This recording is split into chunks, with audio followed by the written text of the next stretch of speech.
Beautiful. Welcome to the inaugural episode of Two Dudes Sumo. Welcome. Let's go. Two dudes Ohio who love sumo. gozaimasu. Konnichiwa. Wait, that's right. Konnichiwa. Two dudes that love konnichiwa. Two dudes that love sumo. So, our hosts, I am Joe, I'm Chuck. and we are two dudes. And this is Two Dudes Sumo. And like Chuck just alluded to just a few moments ago, this is our inaugural broadcast slash recording. And we're really looking forward to bringing you awesome sumo content. And Chuck, how do we kind of like describe why we're doing this? Why have we decided two Westerners from Pennsylvania decided to take on a combat sport that's only nearly 900 years old? Yeah. Well, I tell you what. For me, it's a twofold reason. So I'm brand new to sumo. The January tournament was my first time watching it. I got into it thanks to you, so I appreciate that. So the first reason for me is because I'm such a fan now that I need to interact with the world of sumo more. I'm a very obsessive personality when it comes to hobbies. I'm not content to just watch 15 days every other month and then not have anything sumo related in the meantime. So this is a great way for me to intensify my fandom and to communicate with you. And the second reason is we need more American English sumo content because I have Absolutely. absolutely fallen in love with the world of sumo. I've only done that because you've been able to guide me to certain English American resources that I had no idea existed before. And I think more Right. people need to jump on this bandwagon and need to see like what an awesome sport this is and lifestyle Absolutely. and worldview in a sense. So that's my two reasons because I need it for myself, and then I think everybody else needs sumo also. And I think that's a great way for me to kind of piggyback off of what you've said. I've been watching sumo for more than 20 years. I'm 40 now, and I think I started watching probably when I was like 11 or 12, and that was back during Akibono, one of our American sumo wrestlers from Hawaii, native born, who transplanted to Japan as a young man and attained the rank of Yokozuna. Um, However, that was back when they used to air it for free on ESPN. It was either ESPN or ESPN2. And now in the US, there's no uh, English speaking broadcasts of sumo wrestling, which I think is a real shame because, as you said, it's really dynamic. And for those who don't know sumo, we really hope that you continue to watch our channel, and we hope to really create content that's appealing to folks who either have an interest or have just never heard about it. But Chuck, where do we go from here? Well, Joe, as we know, it's not been a boring news cycle in between these two bashos. There's a lot to get into with arguably the biggest name in sumo history. We've talked about it before. We think he's the GOAT. I think maybe not even just the GOAT for sumo, but maybe the most dominant athlete of all time in their respective sports. So why don't you kick us off with a little bit of the Hokuseiho, Hakuho, Miyagino stable kerfuffle? Controversy. Yeah. Yeah, well, so before I dive deep into that, I do want to give some of our folks an opportunity to check out some non two dudes sumo stuff so that they can rejoin us and have an understanding. So there are some invaluable resources out there like Jason Sumo, Chris's Sumo, NHK. I'm not a huge fan, and we'll get into that later. But also Sanctuary on Netflix. Now we're not sponsored yet, but if you want to go kind of head first into the world of sumo, go to Netflix and check out their series entitled Sanctuary. And it'll basically give you a rundown of the culture without having to look through all the history and know the who's who's. And with that being said, sumo wrestlers live in a stable. It's a very antiquated and traditional system of when young men are selected and or kind of like the NFL draft. They're drafted from their respective schools or colleges, and they live with their fellow wrestlers in a home away from home until they're successful or they make it to a level or a rank in which they can live on their own in their own apartments. So, getting to the controversy regarding the greatest of all time, again in his respective sport, but probably in any combat sport or any any sport period, he's the most dominant wrestler of all time, Hakuho. He has a 22-year-old, 6'8" Mongolian protege. Hakuho just retired a few months ago. I think 10 months now that he's been retired. But in that time, he wasn't really present in the stable where these wrestlers cohabitate, and there is a ranking system. And anybody who's played high school sports or even middle school sports knows that you've got your all stars, you've got your jocks, and then you've got your guys who really just want to be there and participate. Well, sometimes people get bullied, and in this instance, unfortunately, there was a lot of evidence to support some of the junior wrestlers' claims that Hakuseho was in fact abusing him or abusing the two young men. I understand that they might have been 15 years old. And for those of you watching this for the first time, yes, some families will offer their sons up to these illustrious stables in the hopes that their sons will become championship wrestlers and world renowned athletic figures, especially in Japan. They give their sons up to these wrestling clubs before they're even graduated high school. And in this instance, there was some bullying.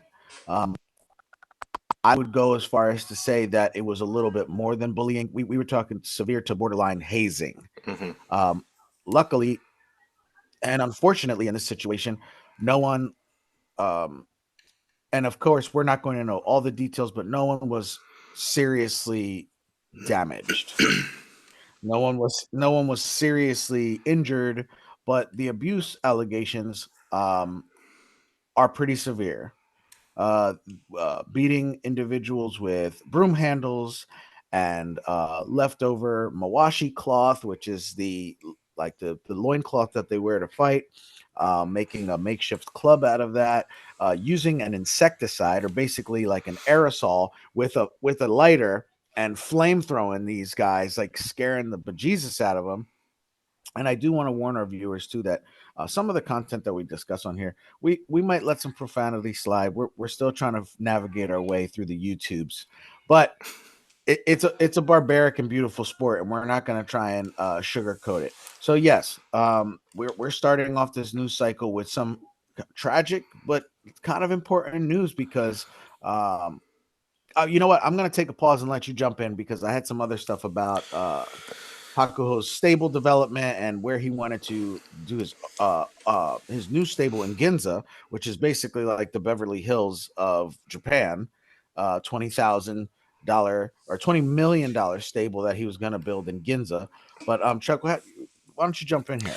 Well, I think you hit the nail on the head, and I think it's important to to recognize when you're looking at this isolated incident that while some of the abuse, and we can call it abuse for sure, is definitely over the top, this is not something that is completely uncommon in sumo. It's not completely uncommon, as you alluded to, in other sports as well. You tend to Mhm, have that mhm, sort of pecking order, totem pole class system in different sports, and hazing happens. And I personally think it's kind of dumb, but it can be innocent and it can be fun, and then your brothers afterwards, and that's good.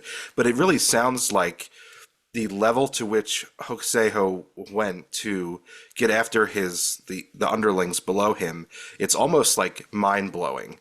mhm, There's I don't think there's really any excuse to be made for him. Now we'll talk about Hakuho and his role in there shortly, but I think it's important because we have strong opinions about Hakuho and his enrollment or involvement, excuse me, that we were not excusing Hokuseiho or saying this is not a boys will be boys type of thing. I mean, he's super gluing their hands together, stealing mhm, money from them, beating mhm, them in the testicles repeatedly. mhm, mhm, It's something that it's insane to think about. But unfortunately, in the world of sumo, which kind of behind the scenes. It's very dark.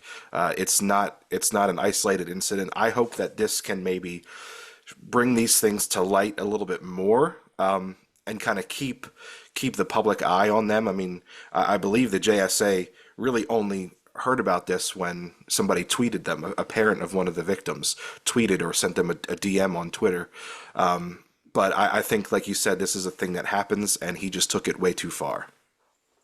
It's unfortunate because this this isn't the first instance where we've heard about these types of activities happening inside of these stables. And just to give people an understanding of what the stables kind of how they operate, there it's kind of like a mom and a dad. You have your coach, who is usually a prestigious retired sumo wrestler who then transitions into a coach and mentoring position, but that individual lives at the stable with their spouse, and that those two folks play mom and dad. And again, when you're living at the stable, you're at a much lower rank. So I want people to understand that Hakuseho, this 6'8", 22-year old, he was running autonomously in this stable. And I think the reason why, me personally, I feel like they are really coming down harshly on Hakuho is because Hakuho is like the Michael Jordan of this sport. And he's a busy guy, and he's networking, and he's trying to make deals. And Chuck alluded to the JSA earlier, which is or just a moment ago, which is the Japanese Sumo Association. They are like the chairman and commissioner of the sport, and it's a group of elder dudes who manage and hand out these uh punishments, and they set the rules and so forth. So I guess what I'm trying to say to our new viewers is that there's the most prolific wrestler of all time in this sport still being commanded by this council, if you would. And unfortunately, because of his success, he wasn't around a lot. So all these shenanigans were occurring when he wasn't around. Now, I think Chuck, you'd like to discuss whether he was complicit in a lot of this stuff, but I would have to say from the reporting we've received, he did know a little bit.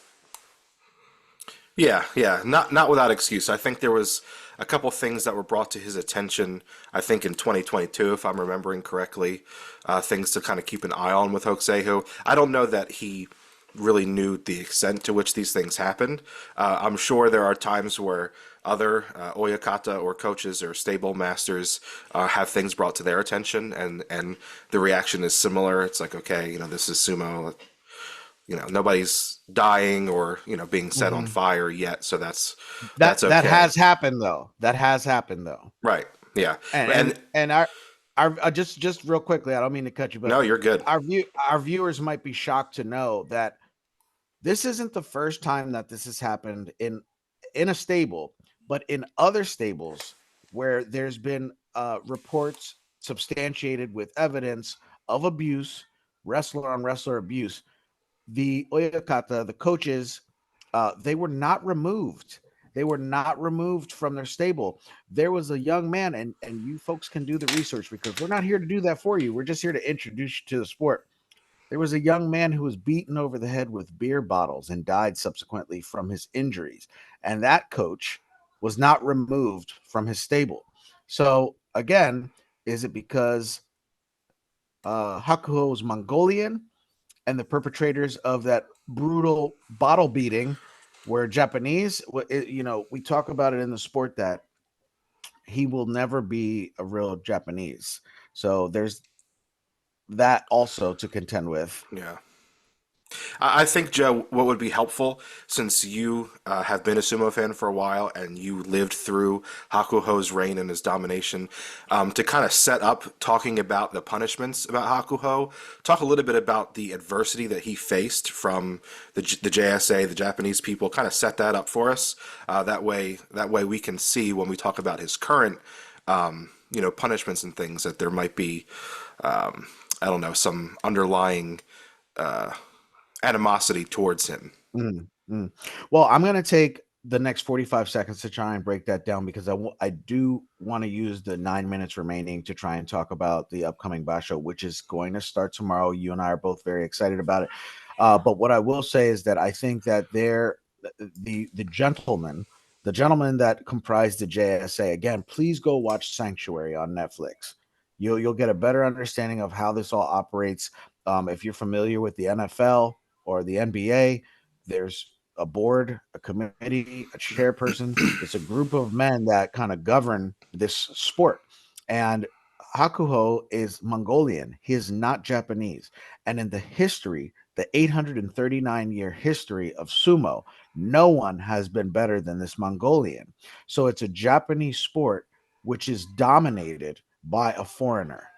And I think that there's some real resentment there. And there's talk, even in the English speaking commentators on NHK Nippon Hosyo Kokai, on NHK's Impressive.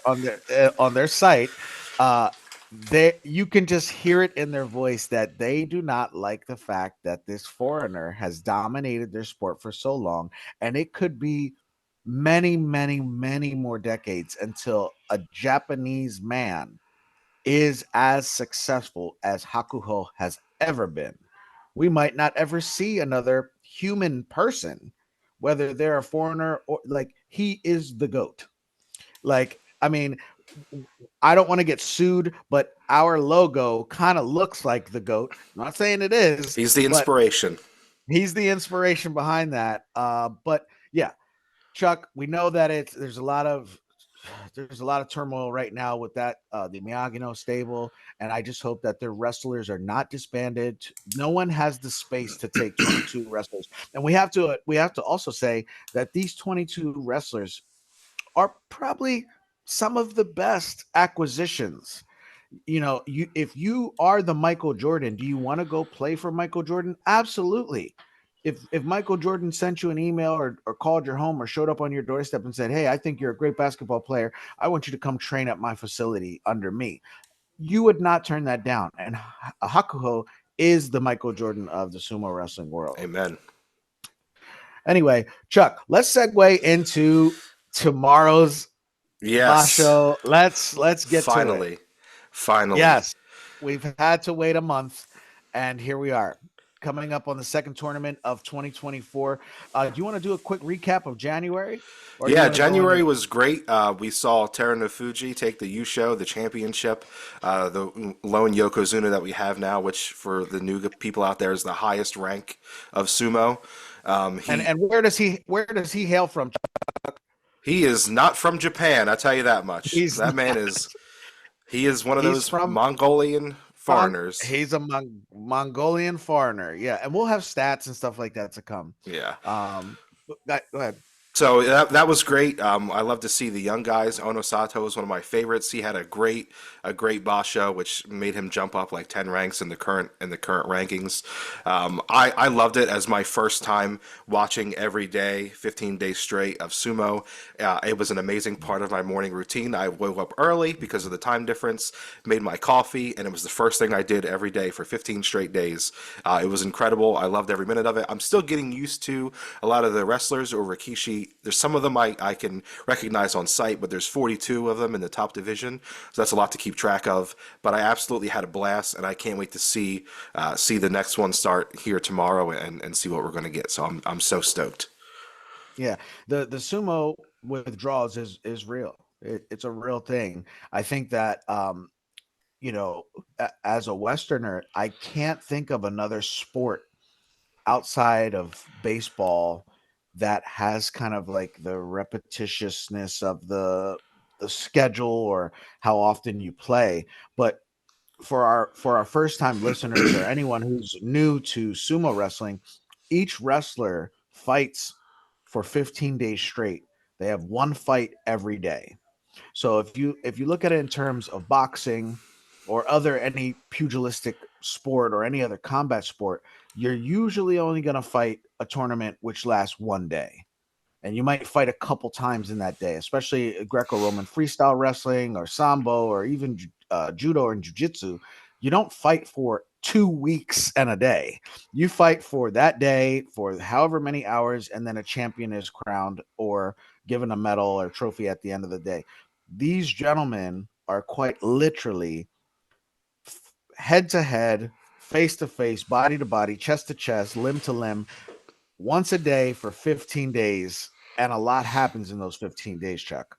Oh, for sure. It's so exciting. I love the way that the Basho system is set up, and I think we'll probably talk about this a lot more in other videos. Maybe do some introduction to sumo for people who are really new about how that works. But the tournaments are every other month. So one thing I love about sumo is even though that withdrawal is real in between Bashos, there's really no off season, which I really love. You Mm, don't have to wait 4 months, for your favorite mm, sport to start back up again. mm. So it's I can't wait for the next 15 days. Like I'm too stoked. Yeah, and I would have to agree with you 100%. And for our viewers, again, when these guys are off, there is no off. They're still doing exhibition fights where you can get injured. They're touring the country. They're raising funds for orphans. They're it's nonstop. So yes, all the tournaments are on the odd months of the year, but in between those times, there and here's another thing which might our Western viewers might find interesting is they they will actually fight each other. They will host events where they'll fight another stable before the tournament just to see where their opponent's strengths are. And so like the politics behind how those interactions occur and how they end up getting matched up, it's just so fascinating to me that when okay, you've got Jake Paul and Mike Tyson uh coming up in July. They're going to fight each other on Netflix. Again, we're not sponsored by them, but Netflix, hear us out. So Jake Paul and Tyson are going to fight in July. They're not going to fight each other before July, Yeah, they're not right? sparring before the they're before not. the They're before the but in match. sumo, right? In sumo, you do. You might fight the guy that you're going to fight in the tournament a few weeks before or a few days before the actual tournament, which I think again is like a huge psychological thing. It's like, if I beat you 5 times out of 6, Yeah, that one win you got, the guy's going to hold on to that and go, man, when I really went with that underarm throw, that really worked that time. So, yeah, yeah, yeah. It's like super exciting. It's like watching tape on your opponent on steroids because you're actually competing with them beforehand. right. I think Joe, we got about 2 minutes left. I think we should jump into predictions. Do you have a prediction you think that could be the champion of this tournament? Well, I'm certainly biased. And there's another dark horse story, if you would. Asano Yama.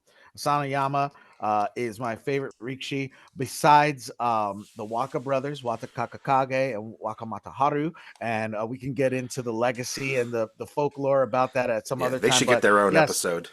yeah, us. I don't know if we can see that because the filter's blocking it. But Asano Yama, there he is. Asano Yama is my favorite wrestler, and I feel as though he's gonna really make a break for his Ozeki rank. I think that the last time he was promoted to Ozeki was in Osaka, and I think that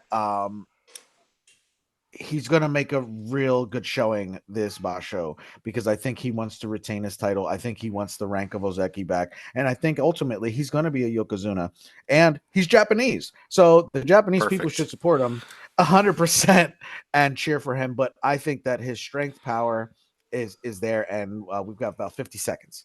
So I'm going to go with my pick. I'm going to kind of go with my head rather than my heart. I'm not annoyed if I see this. I think Terunofuji takes it. I think he gets his second Yusho in a row to get his 10th. I know he's got 9 championships so far. And once he reaches that Dai Yokozuna thing, I know that's a big goal for him to get that 10th Yusho. I think he got better each day on the last tournament. He looked more dominant.